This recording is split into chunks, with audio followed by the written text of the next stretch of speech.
Hello everyone, welcome to Sanmarga classes. ಯೂಕ್ಲಿಡ್ನ ರೇಖಾಗಣಿತದ ಪ್ರಸ್ತಾವನೆ ಅಧ್ಯಾಯದ 33ನೇ ಪ್ರಶ್ನೆಯನ್ನ ಗಮನಿಸಿ. ಕೆಳಗಿನ ಹೇಳಿಕೆಗಳಲ್ಲಿ ಯಾವುದು ಸರಿ ಮತ್ತು ಯಾವುದು ಸುಳ್ಳು ನಿಮ್ಮ ಉತ್ತರಗಳಿಗೆ ಕಾರಣಗಳನ್ನ ನೀಡಿ. ಯಾಕೆ ಸರಿ ಯಾಕೆ ತಪ್ಪು ಅಂತ. ಓಕೆ, ಮೊದಲನೇ ಪ್ರಶ್ನೆ ಏನಿದೆ, ಒಂದು ಬಿಂದುವಿನ ಮೂಲಕ ಒಂದೇ ಒಂದು ರೇಖೆ ಹಾದು ಹೋಗುತ್ತದೆ.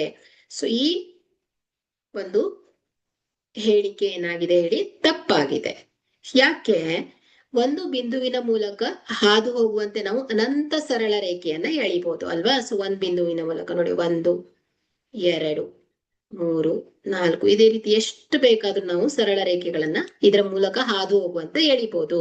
ಸೊ ಹಾಗಾಗಿ ಒಂದು ಬಿಂದುವಿನ ಮೂಲಕ ಒಂದೇ ಒಂದು ರೇಖೆ ಹಾದು ಹೋಗುತ್ತದೆ ಅನ್ನೋ ಹೇಳಿಕೆ ತಪ್ಪು. ಯಾಕಂದ್ರೆ ಒಂದು ಬಿಂದುವಿನ ಮೂಲಕ ಹಾದು ಹೋಗುವಂತೆ ಅನಂತ ಸರಳ ರೇಖೆಯನ್ನ ಎಳಿಬಹುದು. ಸೊ ಎರಡನೇ ಪ್ರಶ್ನೆ, ಎರಡು ವಿಭಿನ್ನ ಬಿಂದುಗಳ ಮೂಲಕ ಅನಂತ ರೇಖೆಗಳು ಹಾದು ಹೋಗುತ್ತದೆ. ಸೊ ಈ ಹೇಳಿಕೆಯು ಕೂಡ ತಪ್ಪಾಗಿದೆ. ಸೊ ಯಾಕಂದ್ರೆ ಎರಡು ಪ್ರತ್ಯೇಕ ಬಿಂದುಗಳ ಮೂಲಕ ಒಂದೇ ಒಂದು ಸರಳ ರೇಖೆ ಎಳೆಯಬಹುದು. ನೋಡಿ, ಎರಡು ಬಿಂದು ಎ ಮತ್ತು ಬಿ. ಸೊ ಇದ್ರ ಮೂಲಕ ಒಂದ್ ಸರಳ ರೇಖೆಯನ್ನ ಎಳಿಬಹುದು, ಅದಕ್ಕೂ ಜಾಸ್ತಿ ಎಳಿಲಿಕ್ಕೆ ಸಾಧ್ಯ ಇಲ್ಲ. ಸೊ ಹಾಗಾಗಿ ಎರಡನೇ ಹೇಳಿಕೆಯು ಕೂಡ ತಪ್ಪಾಗಿದೆ. ಮೂರನೆಯ ಹೇಳಿಕೆ, ಎರಡು ವೃತ್ತಗಳು ಸರ್ವ ಸಮವಾದರೆ ಅವುಗಳ ತ್ರಿಜ್ಯಗಳು ಸಮನಾಗಿರುತ್ತೆ. ಸೊ ಈ ಹೇಳಿಕೆ ಸರಿಯಾಗಿದೆ.